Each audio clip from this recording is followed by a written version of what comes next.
Welcome to the Imperfectly Empowered podcast with leading DIY lifestyle blogger ahnafulmer, where women are inspired with authentic stories and practical strategies to reclaim their hearts and homes by empowering transformation, one imperfect day at a time. Hello, and welcome back to another episode of the Imperfectly Empowered podcast. I am your host, ahnafulmer.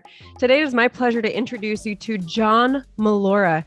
John is a multi-award-winning portrait photographer recognized among celebrities and Fortune 500 companies alike for photographing their stories in a creative and impactful way. John combines his personal story of grief, anxiety, and loss with his unique professional experiences that include 15 years with NASA and studying under celebrity portrait photographer and global humanitarian Jeremy Cowart to empower men and women with confidence and self-worth through creative portraits. Welcome, master photographer and storyteller, John Mollura. John, welcome to the Imperfectly Empowered podcast. Thank you. Thank you for having me, Anna. Yeah, absolutely. I loved, you have such an eclectic story. It was so fun reading about you and your story. One of the things that made me laugh is, you know, at one point in your bio, you talk about how you spent 4 years at Penn State feeling like the dumbest person in the room. Yes. So you were an engineer. So we're in Lancaster, Pennsylvania. So I'm very familiar with Penn State. Right. Yeah. Also, my husband was in industrial engineering. So I've heard the sentiment more than once. So I don't think you were alone there. I think pretty much everyone felt like they were the dumbest people in the room, except for that one person. Exactly. Was just smarter than everyone. I think that goes for just about any area. Tell me a little bit though, because again, we're going to dive into more of where you're at currently, but I love talking about the backstory and the journey that got people to where they are today. So you started years and years ago in engineering. You were at Penn State. Tell me a little bit about kind of the former years and sort of what brought you to where you are today. Tell me a little bit about those years.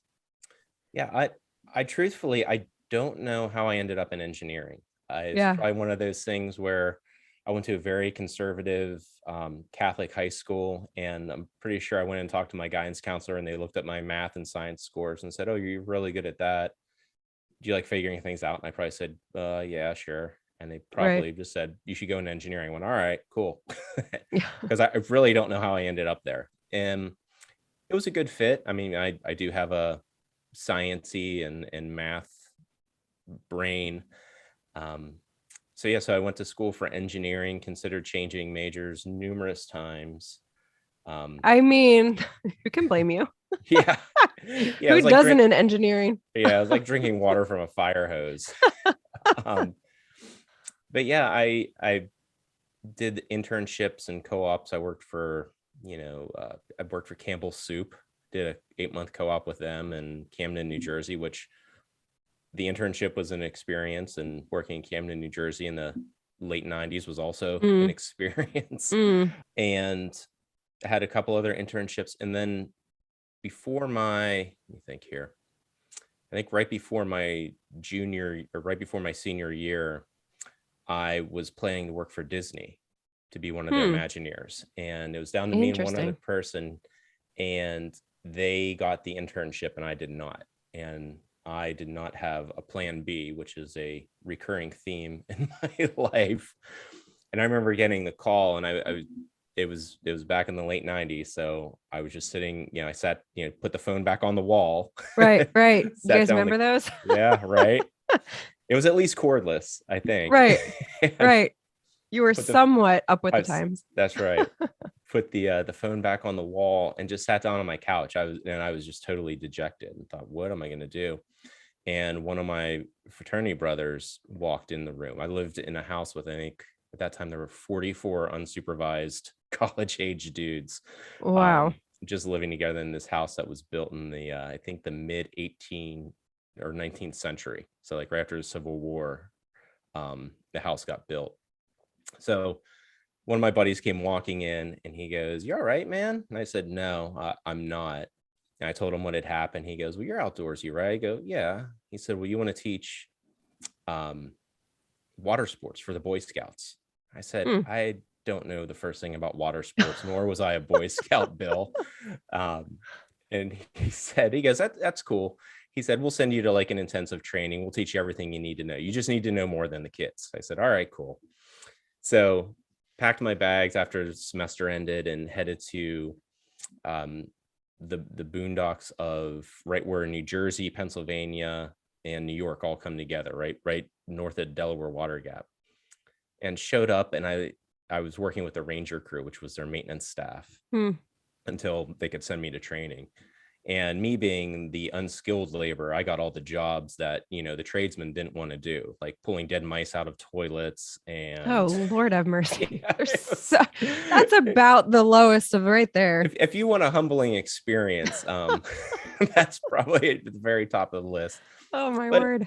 But I did it. And, I knew it was only for a couple of weeks. I had this light at the end of the tunnel that I was going to learn to drive a motorboat and sail and do all these things I wanted to. And right before I was supposed to head off to this additional training, I was scrubbing rust off of propane tanks, and another garden spot job. And they came walking up, and they're like, "Hey, you excited for training?" And I said, "Yeah, I'm super psyched." And they said, "About that?" I went, "Oh no!" And like my heart just sank. I'm like, "I'm going to be." You're like seeing images of more mice and more toilets. Yeah, more mice, and like I can only imagine like the biological load that would be coming with thousands of oh my gosh, and Boy Scouts. I said, "All right," and he said, "Well, the maintenance crew are really impressed with your work ethic. You're welcome to stay on with them." And I thought, "Oh, okay, well, again, I don't have a plan B." Right. And they said, "Or we're looking for a director of rock climbing. The guy who came back last year didn't come back, but because the water sports person had decided to come back, they're like, so you can't go to training for that." And I thought, okay, well, anything's better than mice and toilets, mice and toilets and rust off propane tanks that are hissing. And I wondered what their structural integrity was. Can explode at any minute. Right. So I said, I don't care. I'll learn to rock climb. And so they sent me the training, and it was pretty intense training. It was, like I said, about a week, and they were like 12 to 14-hour days, and they taught me everything I needed to know to have people rock climb. And this was your senior year? Yeah, this is right before right before like my senior year, and because I was actually delayed a little bit because I did that internship at Campbell Soup and took a semester off. So yeah, I was right in that junior senior time frame. My dad wanted me to work for like Boeing or something, get another internship. I said, I'm gonna have a job for the rest of my life. I'm gonna go play in the woods. Yeah. So how'd you get from the woods to NASA? This seems like a very large leap. I'll bring it all back together. So I was a director of rock climbing the whole summer. I ran a staff. I think we had like over 700-800 people successfully rock climb, and that's a pretty pass-fail success criteria. Like, did anyone die, or fall off a cliff? Absolutely. So, so no one died, no one got everyone hurt. Had their limbs. Everyone had a limb. Everything was where it was when they showed up. Right. And I put that on my resume when I graduated. That everyone had their limbs. That I was a director of rock climbing for the and Boy no one Scouts. died. Yeah, no one died. Because I thought it showed responsibility. And I put in my resume to a company that makes the spacesuit for NASA as a joke. They sent like a blast email out to all graduating mechanical engineers and said, put your resume in, we'd like to interview you. And I put it in as a joke, because I thought, I'm like a 3.0 GPA, which is pretty good for engineering, but again, not the smartest person in the room. Yeah. I thought that was for other people to do. Yeah. That wasn't for someone like me to work for NASA. So they actually called me back for an interview, and I was being interviewed to be a project manager, which is like schedules and budgets. And looking back on it, I dodged a bullet not getting that job. But when they got to the part of my resume about being a director of rock climbing, the director of engineering said, "What is this about rock climbing?" And I went through my spiel, and he goes, "Hang on, someone just walked by my office I want you to talk to." And again, here I am sitting on my cordless phone. Right. And it just went on mute. And I thought, uh-oh. And this guy got on the phone who I hadn't heard before. He goes, "What do you think about rock climbing on Mars?" And this real gravelly, nasally voice. And me being, what do you think about rock climbing on Mars? I mean, said nobody ever. Right. Yeah. So I just very flippantly said, "Are you going to pay for the airfare?" And I went, oh my God, I just blew this interview by being a smart aleck. Are you And going to this, pay for the airfare? yeah, this phantom voice on the other end of the phone goes, get him down here for an interview. And that was the first time I talked to the guy who would eventually become my mentor. His name was Skip Wilson. And I went down for an interview, and he and I hit it off like a ball of fire. And he said he ran all the test programs for the landing systems for the NASA Pathfinder and what were to be the Mars exploration rovers. He was the guy who did all the testing on the landing systems, and that involved heading out into these very extensive test sites all across, the country and sometimes the world. And he needed someone who had the book smarts of engineering, but also had some practical skills, because sometimes engineers aren't always known for their practical application of all those book smarts. Right. So when he saw rock climbing on a resume, he thought, here's someone I could actually, that might be able to understand the technical aspects, but I can send out into the field. And that's how I ended up at NASA, because his background was he was a former special forces guy, went back to college and got his degree. And when he got out of the military, used the experience he had gathered testing things for the military and parlayed that into just another area of government service. So that's how, my journey went from losing my dream internship at Disney to a few weeks later pulling mice out of toilets, just raising my hand and saying, I don't care. I'll learn to rock climb. I'll do that, whatever. Yeah. And, ended up traveling all over the world then for a decade and a half as a test engineer for NASA and various military projects. It's always fascinating to me because one of the most consistent themes that I hear over and over again is that these incredible experiences in life so often stem from what seems like at the time a very simple, not as engaging, not as important type of activity, whether it be rock climbing or, being a janitor or mice and toilets, like whatever it is. But it's so fascinating to see. It's like if you take opportunities that are presented today, you never know how that will lead to what you're going to do tomorrow. So you're in NASA. I mean, we could just pause right there alone. What in your time there, can you think of one experience that if you could have told your younger self, like as a kid, hey, by the way, in 15 years, in 8, whatever it is, here is what you are going to do, what story would have shocked you the most? My dream was always growing up was to go into the military. I always wanted to be either a pilot or special forces. However, I have a congenital foot issue that precluded me from any type of military service. So what I would tell myself is, because when I found out I was disqualified from military service in high school, when I went to try to go the ROTC and even enlist in the Army route, I would have told myself, hey, don't be discouraged, because you're going to have opportunities to actually serve those who serve us. Because in addition to working on the space stuff we did, the company I worked for, we developed systems to keep air crews, the men and women that fly and crew the aircraft safe in the event they ever, God forbid, came in contact with chemical or biological warfare agents. We developed systems to protect them so they could still do their full mission profiles and come home safely. So I would tell myself, whenever I found out I was precluded from military service, you will have opportunities to still be able to serve your country. It's just not going to be in the ways that you thought. What is one memory that sticks out to you, maybe as the most exhilarating? Maybe it isn't the most exhilarating, but is there one? I mean, you have so many crazy stories from your time in NASA, but can you share one memory in particular that sticks out in your mind that you maybe would or would not want to do again?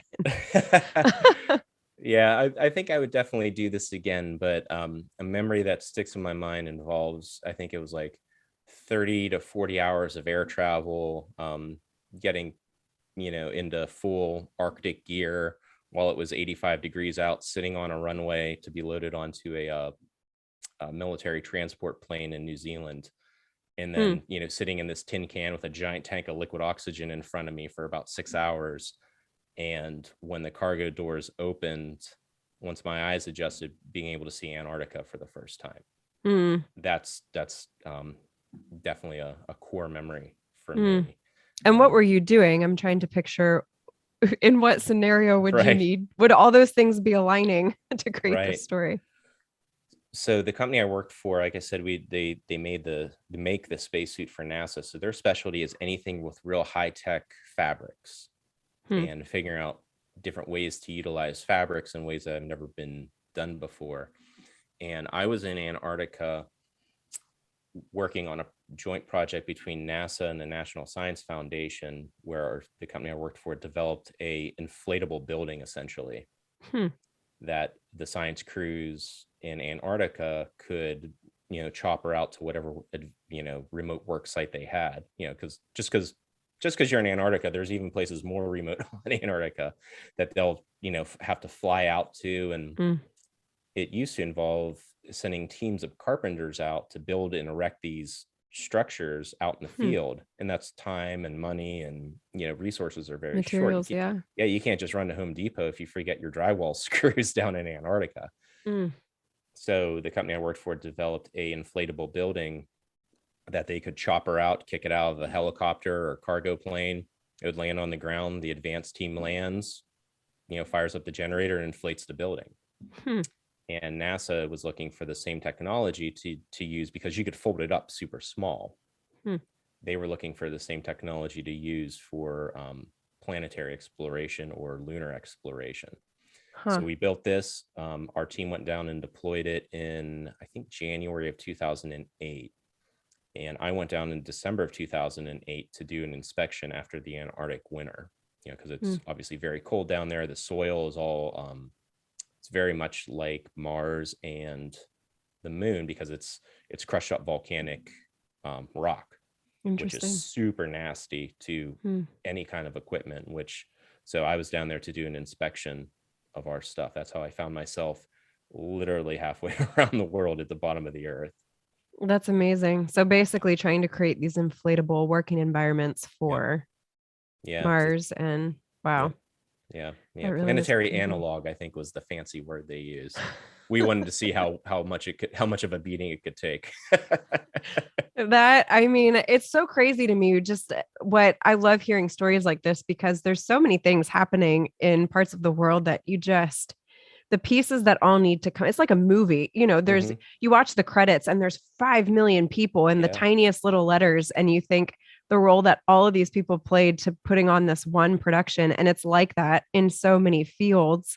And, NASA being one of those. There's so in the credits of NASA, there's just so many people that are playing roles in creating one trip or one landing that you just don't think about. It's so fascinating. That's amazing. And my uncle was a West Point graduate. He's I think he might be the only other engineer in our family. I remember when I was talking to him growing up and saying, I want to be a pilot or special forces. He said, well, why? And I said, because it'd be pretty cool to like go streaking through the air. Yeah. Because it's also pretty cool to see something you worked on go streaking through the air, John. I went, oh, okay. But what he said to me in that conversation, I was probably in 8th grade at that point, that really stuck with me was, he said, if you go into that field or whatever you do, don't make it more complicated than it has to be. So you hear all these fantastical things about NASA, and obviously there's a big long credit list of people that make it happen. But at the end of the day, if you can distill things down to a very simple formula, it really makes sense of the world, whether it be emotional or, in the space of physics. For instance, he used the example of a fighter jet. He said, fighter jet, there's, hundreds of thousands of moving parts and all this stuff. He said, it operates on the same principle as a door wedge, John. He said, it's shaped like this, and there's a force applied to the back, and it just pushes through stuff, just like a door wedge.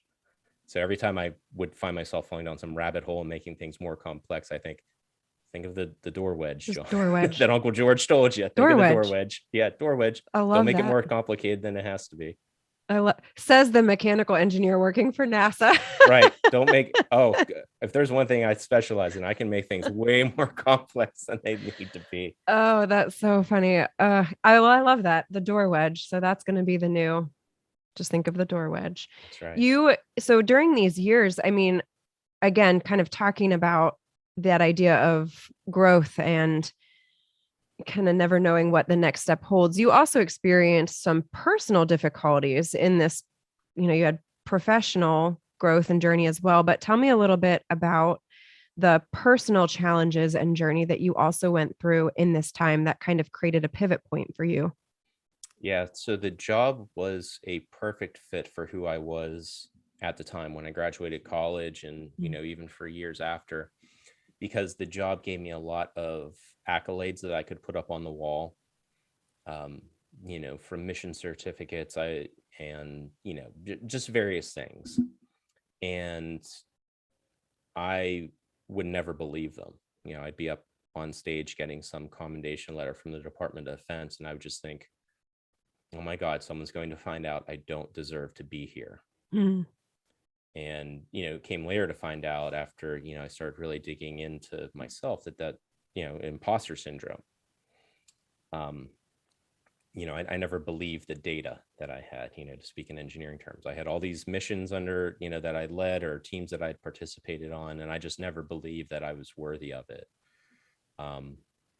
So the job really helped. Even though I didn't believe those accolades, it was nice to continually receive them and these kind of attaboys and prove to, I don't even know who I was trying to prove to that, I was worthy. And I would always take on the toughest projects, the toughest missions. And again, with this, kind of desire to prove that I was worthy. And what eventually happened was I built up this veneer of perfection. And if I ever felt that veneer of perfection was being challenged, or maybe I looked foolish, because one thing I definitely hated doing and would pretty much refuse to do is say, I don't know. I didn't want to appear less than perfect, less than, some like Superman. And the way I would cope with that is I would be very, very sharp-tongued to people, very sarcastic. If I felt like I was being threatened, like my reputation, I would immediately say something very cruel or very, just kind of nasty. I was a jerk. And I later came to find out that was because I didn't feel confident with myself. And even though after I would say something, you feel good in that like split second, but then, when the demons come to call at night and you kind of play back the day, you think, man, those people must not like me. And I've wrestled with anxiety for much of my life.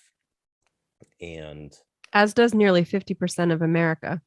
So if truth be told, I imagine it's much higher than that. Yes. Well, correct. Exactly. I mean, clinical diagnoses are not the same as. Right. Yes.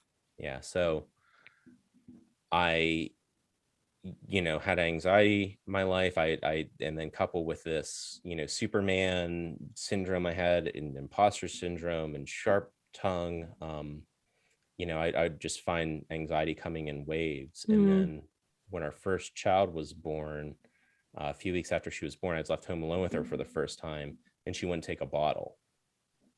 And that pretty much caused me to have like a huge panic attack and sent me, into a lot of anxiety, because that voice in the back of my head said, see, John, you really can't take care of the ones you love. You will fail everyone. And, here's my daughter in like premature baby clothes, like having me like unravel. So that was the first thing that happened in 2008. And then a few months later, my best childhood friend, Nathan, we lost him to suicide. I'll never forget getting the call from our mutual friend that he had intentionally overdosed.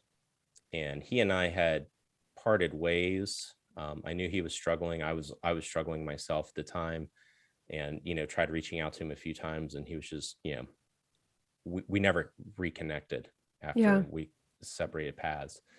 And when Nathan died, I didn't know how to handle that.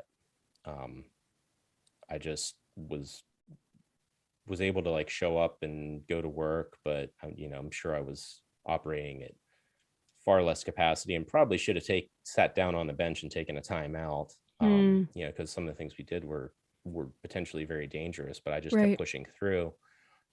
And I remember a few months after Nathan died, just getting ready for work, I thought, I can't live like this. Like I can't, like I'm not a functioning human. Like I'm just kind of like operating on some like basic primal thing where like I'm just next step. Right. And I mentioned earlier that I went to Catholic high school, and given my rebellious nature growing up, coupled with some things that I observed during school, I actively actually pushed God away. After high school, I felt that anyone who needed God or would rely on something so foolish as that is just weak and dumb. And that's how I operated from high school up until this point. And I just remember just standing in the bathroom, house was empty, it was silent, and I just had the strength, courage, and wisdom prayer. I don't know why, but at that moment of like utter brokenness, I physically felt like a warm sensation come over me. And I thought, I've either just lost my mind for real or maybe God's real. So that day in the summer of 2009, a few months after Nathan's passing, is where I just welcomed Jesus into my life and didn't really understand what that meant. But at that moment, like my heart started changing. We're just coming out of the Christmas season here. It's the Grinch, at the end of the story, when his heart grows. That's really how I felt, and began this journey of just being kinder and gentler to other people, and also learning to be kinder and gentler to myself.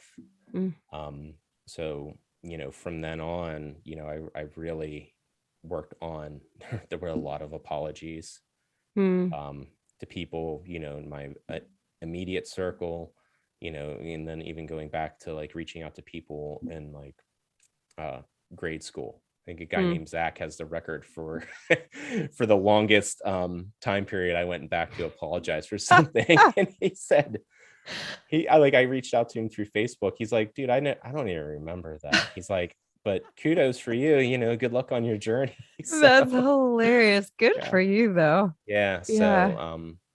So my heart really just changed to just be kinder and more gentle.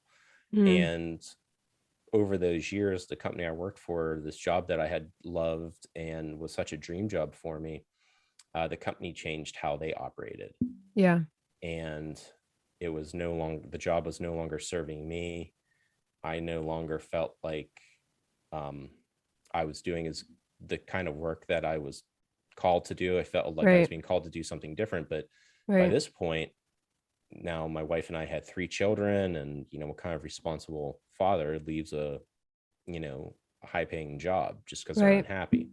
So I went and got another job where I made even more money, and they'd fly me around to fly me to Asia in first class, and I'd go to these meetings, and had a very high level position. And I've never been more unsatisfied in my life as I was during the 9 months I lasted at that job. I'll never forget. It was, a day like it is here where I'm at in Delaware, just kind of gray. It's like 35 degrees. There's rain. I remember walking into this new job I had after I left the NASA job, and like water's like going down the back of my coat. I can just remember walking to the door and just thinking, thank God I'm being paid so much money to be this miserable. And when I said that to myself, like I remember going into the building, but I don't remember the walk back to my shared office in the back, just because my mind was reeling. To actually kind of hear those words out loud, I thought, what would I tell my friends or my children if they came to me and said they were this miserable? And what kind of example am I setting for my kids? So that started the conversation with my wife, who I was really nervous to say, I'd love to do photography full time. Right. And because I thought she was going to say, "Are you out of your mind?" Yeah. Because where I'm like flying off to Antarctica and doing all these things, like my wife is very much like, "Whoa, hang on, we need to plan this out. Like, let's Yeah. not do anything too crazy here." Right. So when I Right. said to her, it's like, I'm not happy. I thought she was going to be like, "No way, Bucko. Like, we got to figure something else out." Yeah. Yeah. And her words were, "Thank God." Hmm. She said, "You need to get out of that job and go do your photography full time. And if it Mm. doesn't work out, we'll figure something else out." So Mm. I totally give her the credit for giving me Mm. the kick in the keister Yeah. to actually Yeah. take the leap, which was almost 5 years ago in April of Wow. 2017. Wow. I just love this. There's so much about this that, first of all, I didn't know. And I resonate with, even going the back to when you were talking about that supernatural experience that you had. I did not know that part of your story. And what is so amazing is I resonate with that. I have been there. I have had probably two of those moments in my life. And what's amazing about it is it's like, it's supernatural because there's this change that you cannot explain for any other reason. It is nothing else in your entire life has been able to give you the transformation, whether it be mentally or emotionally, not to mention just the experience that you have. It's almost like an out of body experience. And, Jesus specifically being the one who has certainly been life changing for me as well. But what I love about that is, I think so often we have this idea that when you have a moment like that, suddenly everything will line up. But what your story is also speaking to, that I've seen in my life as well, is that it takes intentional steps after that to grow and to recognize the areas that, whether it was apologizing to people or, taking a next step. So thank you for sharing that part of your story. And Sure. then two, the job experience I can also resonate with, because I was a nurse practitioner for 7 years. I worked in medicine for 15 years. And I am now a blogger and a podcaster. So it's to your point as well. I remember having the thought walking into the ER, and this was even before COVID. Mm-hmm. People didn't realize we were exhausted in emergency medicine even before COVID hit. Yeah. So, but I resonate with that too, because I remember thinking, like, at least I make a lot of money an hour. But it's to your point. I got to the point where I was like, there's something about not being satisfied in what you're doing, that it just might not be worth the stability and the money. Yeah. Yeah. There's a, one of my favorite rock bands. I'm a huge music fan, as you could probably guess. There's a guitar behind me. I love it. But there's a band called the Struts, and they're from the UK, and they have this song called "Could Have Been Me," and the whole song is, you should link it in the show notes. I'll send you a link to YouTube. Like Okay, say it one more time for my producer. What is it? "Could Have Been Me." Could Have Been Me by the Struts. The Struts. Okay, and you we'll want the include that lyric in the video. show notes. Yeah, you want the lyric video. Because the whole song just talks about never want to look back on your life and say, you know what, I think that could have been me had I just taken the chance. Because I said I don't want to be sitting there when I'm, old and gray, doing a crossword with my wife on a patio somewhere, right? saying, I think I could have made a go at being a photographer and having this different life. Yeah. So yeah. Well, and it's seasons. I think that's something that I've learned is I don't regret at all the years that I spent getting my master's. I have 2 master's degrees. I have so many years of experience and education, in medicine. And I don't regret any of that, because I see how it serves where I'm at now and the people that I can serve now in an even more impactful way. So it's like, I don't regret where I was, but I try to use that in such a way moving forward. So it's like what you're saying, that second job after NASA, maybe you never would have been miserable enough to take the step to pursue your dreams if you hadn't been there. Yep. So it's like, there's no, you use it all. It all gets used. Yeah, it certainly does. Whenever people hear that I used to be an engineer, especially working in the space program, they're like, well, that's a huge leap, being a portrait photographer. Right. I say, well, of course I understand why you say that. I said, but number one, I said, I can totally nerd out on photography stuff. There's more Right. than enough gear and Right. physics involved that I can get my belly fill of nerd talk. Right. I said, but also my specific job was they would send our group out, like I said, like I was in Antarctica testing something. So they would send us out anywhere in the world to either test our products, evaluate stuff, load it, be the last person to touch it before it gets loaded onto a spaceship. And, they drop me off in like the Mojave Desert at some, military base and say, all right, when you get the test off in a few days, find the people to talk to make sure we can get the explosives on site easily. So I became very No big adept deal. We're just getting right. explosives on site. Right. Yeah. Yeah. So I became very adept at developing rapport with people, like super quick. Right. Right. Which translates phenomenally well into portrait photography, which is what I focus on now. Yes. Being able to put people at ease. And, whereas before I was cutting through, layers upon layers of government red tape. Right. Right. Now I'm cutting through layers and layers of, personal, like self-image and because I always joke that I have one of the few jobs where people that are paying me straight up tell me they hate my service whenever they show up.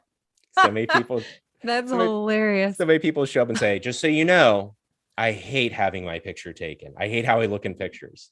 That's so funny. So,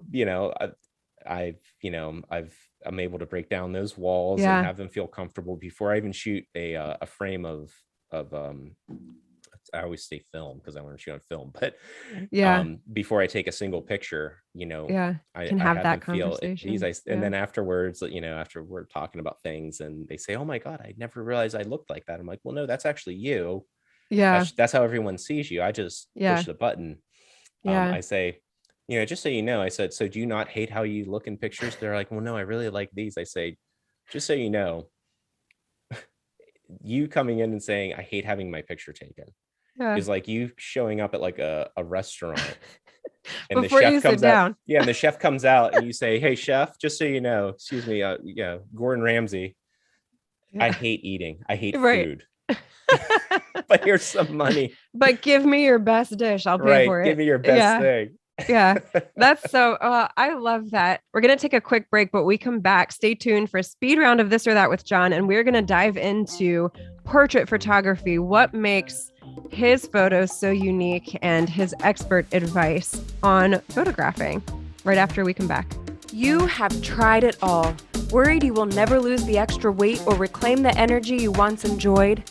Want to achieve fat loss without spending hours in a gym or eliminating entire food groups from your diet? Well, now you can. In the virtual Faster Way to Fat Loss with Anna, my 6-week fitness and nutrition program, you will learn how to pair effective 30-minute workouts with all-natural, evidence-based nutritional strategies to leverage what you eat and when you eat to reset your metabolism and burn fat fast, even that stubborn belly fat. I am a dual certified nurse practitioner passionate about teaching sustainable strategies to promote fat loss and prevent disease. I have cheered on thousands of clients who have done just that with the Faster Way program. In my 6-week program, the average client currently sheds 7 inches of body fat. 93% report more energy and 89% state that their mental health has improved. 100% of clients report they feel this program is sustainable. Curious to try the program but not sure if the strategies will work for you? Try the Faster Way strategies for free. Head to www.hammersandhugs.com and sign up for my free 7-day fat loss accelerator course today and start your own transformation story. We're back for a round of This or That with John Mollura. Okay, John, is very simple. You get 2 options. You pick one or the other. Okay. All right. Canon or Nikon? Nikon. The Martian or Rocket Man? Ooh, wow. I'm impressed that you know both of those. Well, I'm a huge music fan, so I'm gonna have to say Rocket Man. Agreed. Love me some Elton. DC or Marvel? Marvel. Shoot in a studio or outside? Ooh. Studio. Cat or dog? I tell my dog to hold her ears, but maybe cat. Yeah.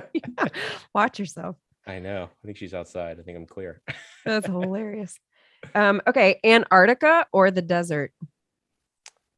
Ooh. The desert. Fun fact though, Antarctica is technically a desert.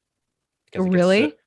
it is actually a desert because what defines a desert is not temperature, it's the amount of precipitation it gets. Interesting. Antarctica gets so little precipitation, it actually qualifies as a desert. It just doesn't melt. That's why. Fascinating. Yeah. Fun fact. Yeah. So I could say desert and be in the clear for both. For Trick question. He's an engineer, guys. Sorry. Hashtag You knew what you were getting nerd into. alert. Nerd alert. I love it. Okay, water skiing or scuba diving? Scuba diving.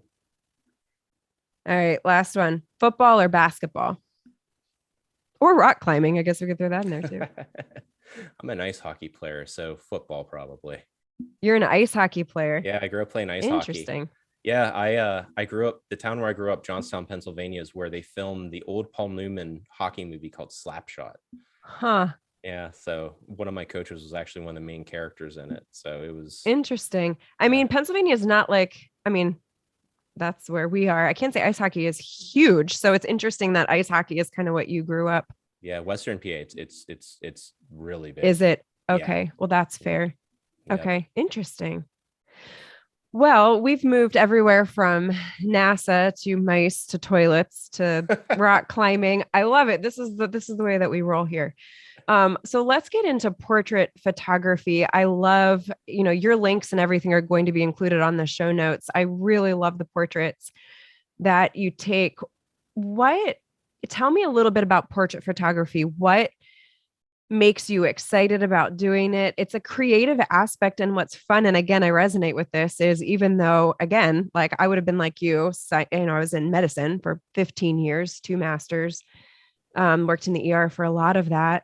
And now I get to explore the creative side, which I love with blogging and everything here. Tell me, what is it that you love so much about portrait photography, and what makes yours so unique? What I've always loved about photography is showing something from a point of view that's not normally seen. Mm-hmm. When I started photography, I got my first camera when I was, I think 7 or 8 for my birthday. So this is like mid 80s. I got my little Kodak camera. You had your cordless phone in one hand. I don't even think we had cordless phones at that time. It was like the big loop that was like on the kitchen wall. I think my parents were hip, so they'd upgraded their avocado green one to like the cream colored of the 80s. Oh, hipper than mine. Yeah. But when I started photography, I said I would, well, for one thing I said I'd never do is own a photography business and do that full time. So liar. Second thing I said I would definitely never do after I got my photography business was photograph people. Because in looking back on it, it all makes perfect sense. I didn't have the confidence to direct someone and have something not work out with a client is in front of me. If I'm taking a picture of the ocean or a mountain, no one's judging me. Right. I can move my shot. The ocean doesn't speak back. Right. Yeah.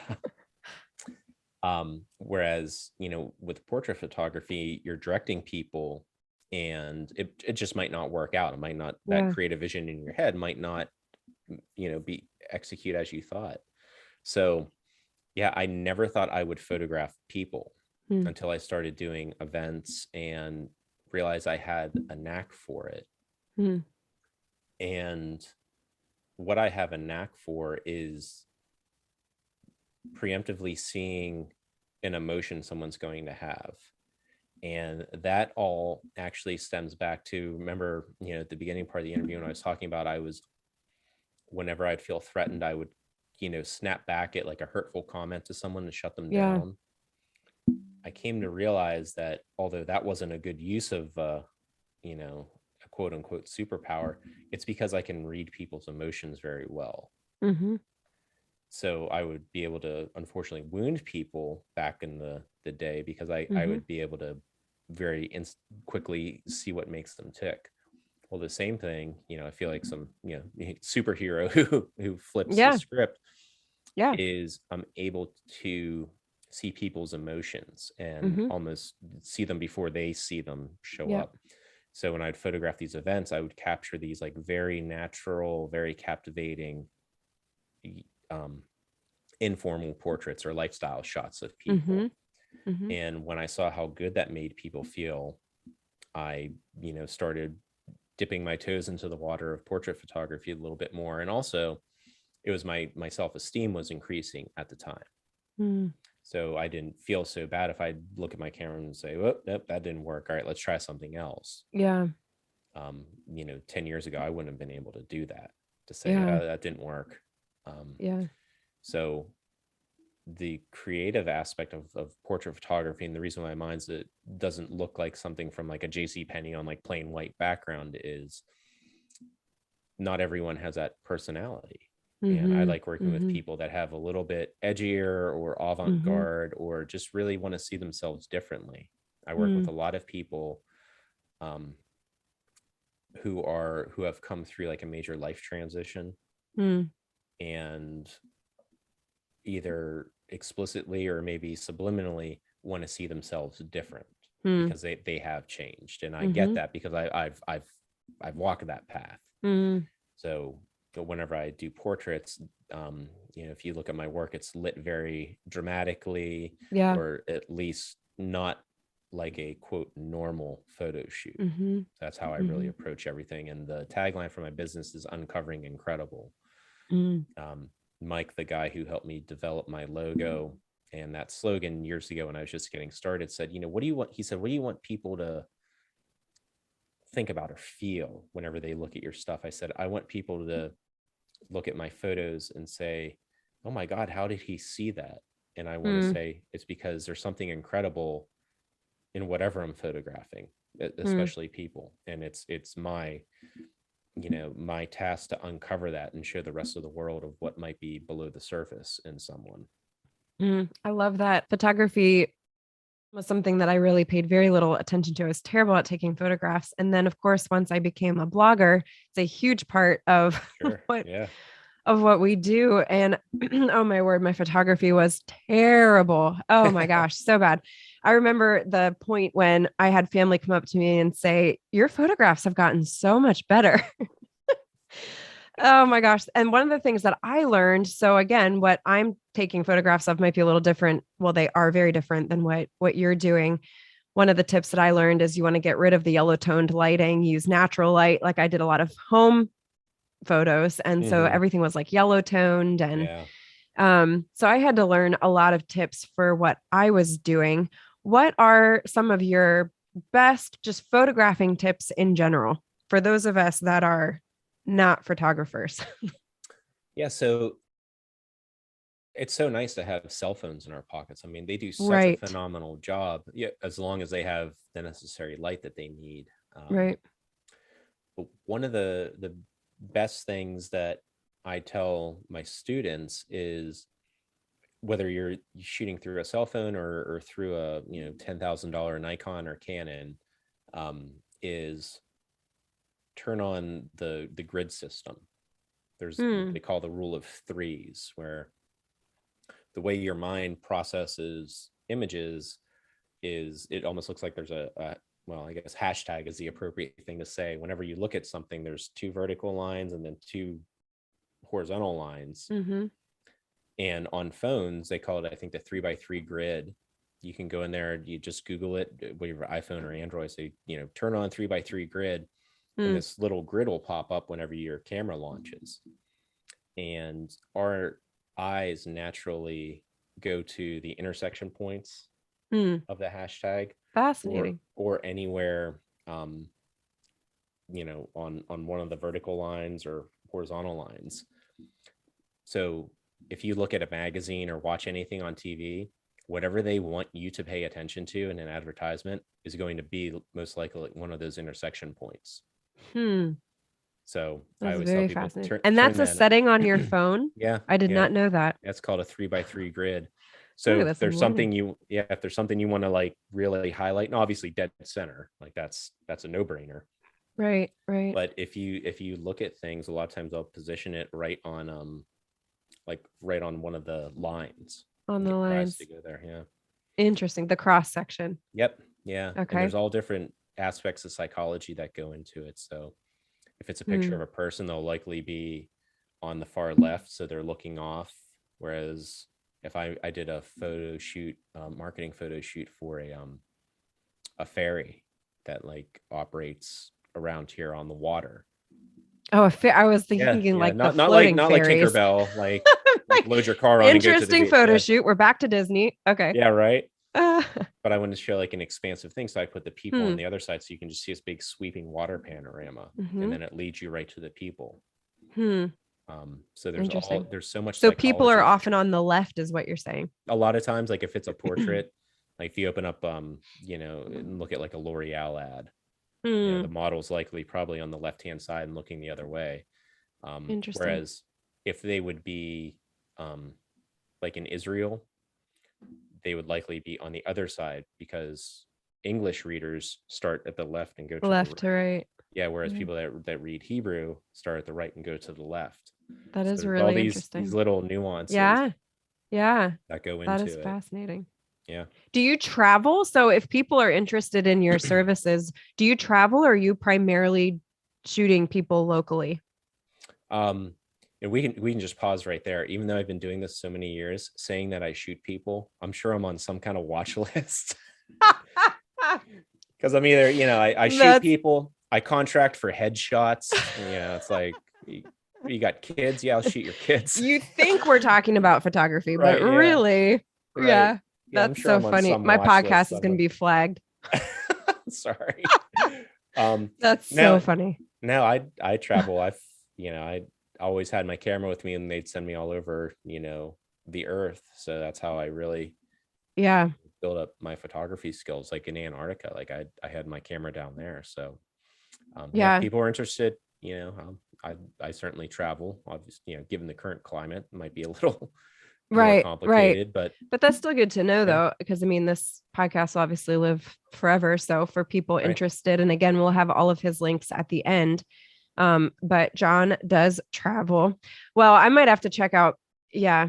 I want to see the creative things that you would do for me, because I'm very vanilla. As you can see, my photos are all white in the back. Yeah, but I was actually going to compliment you and say that's so on brand with, thank you. Even the color of your chair, and I mean, my God, your tissue box is even on brand. I'm a little OCD, so yes, everything matches. Well, no, all those things play into it. Like when I do a commercial shoot or like a personal branding shoot, like yours, like with the nail gun and stuff, like that was brilliant. I was like, that's awesome. Oh, thank you. Yeah. I have to tell you though, that experience was real. I did a whole blog post on it because it was hilarious. I am not a model. Kudos to models. It sounds incredibly stressful. And the thing that killed me the most is it was my first ever like true like photo shoot. And it was my hands. It was my hands. I was like, what on earth am I supposed to do with my hands? Oh, what do you do with them? They're so awkward. I'm like I could not figure out what to do with my hands and not look absolutely ridiculous. So it's funny. There's so many little things that I think when we don't like getting our picture taken, it's because we look at it and we're like, I didn't even think about that body part. Like, what is happening there? Yeah. So bless my heart. that's something that I really guide people to do. I actually wrote a whole thing on my newsletter on what to do with your hands in a photo shoot. And I have that picture of Ricky Bobby, from Talladega Nights. That's like the header on it. But yeah, hands are one of those things. I can give your listeners a quick tip. So please. Yeah. So you never really want to look at a camera like straight on, unless you're unless you're a linebacker for the NFL and you want to, show look intimidating. Yeah, look intimidating. But you always want to usually angle your body, and with your hands, if you need somewhere to go, a lot of times you can just hook your thumb in your pocket, if you have that, or you just lay it, imagine big core of your listeners are female. Just rest it gently on like the top of your thigh, or put it around someone if you're in a group shot, because it always looks better if everyone's actually touching instead of like separated out. I could have used those. I feel like I spent half the time figuring out what on earth to do with my hands. We'll not to mention I will tell you what to do with your hands if you and I ever work together. John will tell you what to do with your hands.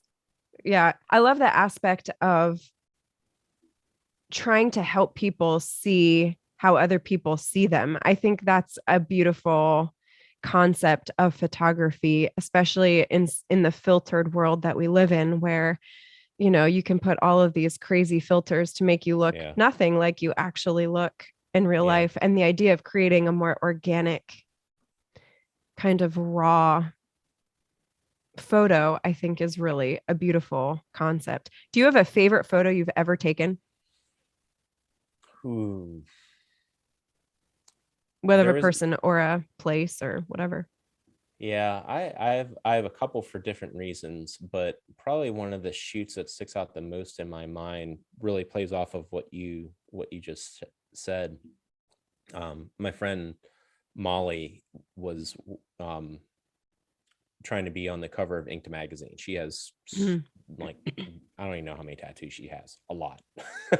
She probably doesn't know how many she has. I'll never forget, we were doing the shoot for her contest entry, and I think this might have been the first time, or one of the first times she's ever in like a studio. And when I do my studio portraits, the images pop up on a screen. So as I'm shooting them, they pop up completely unedited. And I took these photos of her, and she was just killing it all day, like looked phenomenal.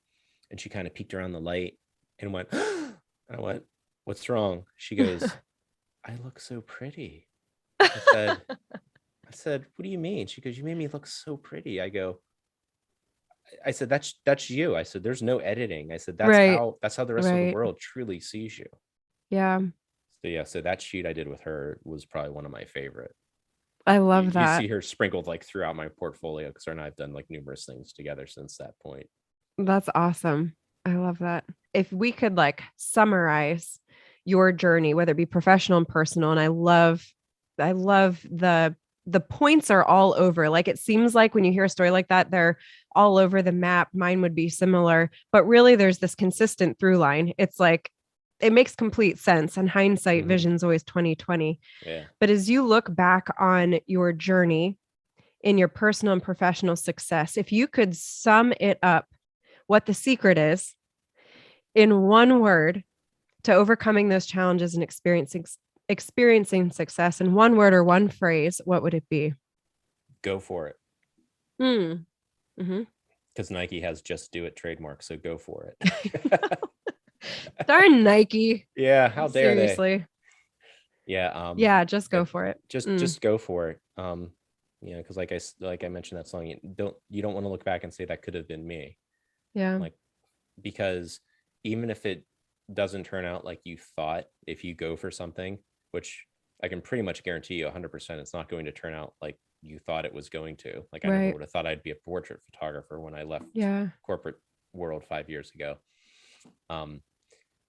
If you go for it, you're going to learn so much about yourself and really learn how best to serve other people. And I think that's probably the true secret, is figuring out how to do whatever it is that you do best in the service of others. Because Rory Vaden's through BBG, I love when he says you're best situated to serve the person you used to be. And that's so true. Your website is www.molluraphoto. So that's MOLLURAPHOTO.com, molluraphoto.com, for those of you listening. And you also offer one-on-one photography coaching. Is that right? Yes. Okay. So I also have that link as well. We will make sure that's on the show notes. There's an opportunity for you to subscribe and to learn more about the coaching opportunities, learning how, are you specifically coaching portrait photography or just photography in general? So the coaching I do is something I'm just getting started into. It's more for people that are looking to make a change. And we know how beneficial it is to have a tribe around you to help you facilitate that. So that's what the coaching is. I mean, I do private instruction too for photography. So if I people gotcha. want to, learn what that 3x3 grid is, witchcraft that I'm talking about. Yeah. That's something I do. Or, I teach everything from beginners to advanced, and, through the miracles of technology, we can do that obviously remotely. Love that. So there's also a link that we will include on the show notes as well, where you can subscribe to John's website and get all of that information and all of the different services that he offers. John, you don't live that far from me. I may need to hire you for my next shoot, so you can tell me what the world to do with my hands. No more Ricky Bobby photo shoots for you. No more Ricky Bobby. Although, please, it's the ridiculous ones that end up being the ones that you love, I guess. Oh yeah. Yeah. The outtakes are always the, because they're so I have relatable. Some. Yeah. I have some. I was in this studio. I was at one point on a ladder with a brad nailer, with a hammer, wearing a tool belt, holding a spatula in high heels and my lab coat. Like, I had everything going on, and they were like, I have to ask, what is this shoot for? Like, story of my life. I'm a little bit of a lot. Yeah. Kindred spirits. I'm glad we came across each other on that. That's exactly right. Well, we will definitely need to connect more. John, thank you so much. Thank you for sharing your story. I pray God's richest blessings over your home, over your career. And we will definitely have to chat again. All right, Anna. Thanks so much for your time. Take care. Thank you so much for joining us for this episode of the Imperfectly Empowered podcast. It is my honor to be here with you. I am so grateful for each and every one of you. If you are watching on YouTube, be sure to click the subscribe button below so you don't miss a show, and leave a comment with your thoughts from today's episode below. If you are listening via your preferred podcasting platform, would you help keep us on the air by rating our show and leaving an honest review of your thoughts from today? In case you haven't heard it lately, your story matters and you are loved. This is your host, Ahnafulmer, and I will see you here next time on the Imperfectly Empowered podcast.